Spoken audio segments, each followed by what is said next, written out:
दौंड तालुक्यातील केडगाव परिसरात बेकायदेशीर गर्भलिंग निदानाच्या संशयित रॅकेटमुळे मोठी खळबळ उडाली आहे।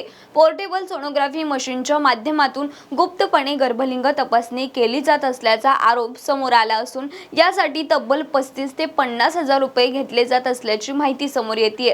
व्हायरल व्हिडिओनंतर या प्रकरणाने गंभीर वळण घेतलंय। या प्रकरणात यवत पोलिसांनी 20 मे रोजी बोगस डॉक्टर अण्णासाहेब गिरी यांना अटक केली होती। त्यानंतर तपासाचा फासा आणखी घट्ट झाला आणि वाघोली येथून त्याचा साथीदार डॉक्टर अतुल जाधव यांनाही पोलिसांनी बेड्या ठोकल्या।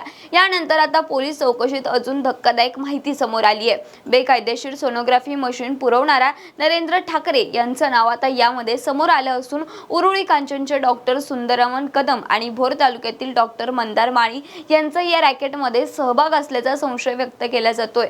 हे दोघे सध्या फरार असून पोलीस त्यांचा शोध घेत आहेत। दरम्यान पीसीपी एनडीटी कायद्याअंतर्गत गर्भलिंग तपासणी हा गंभीर गुन्हा मानला जातो। त्यामुळे या संपूर्ण रॅकेटची निष्पक्ष चौकशी करून संबंधितांवर कठोर कारवाई करण्याची मागणी जोर धरू लागली आहे। बाकी अशाच महत्त्वाच्या अपडेटसाठी पाहत रहा .com महाराष्ट्र।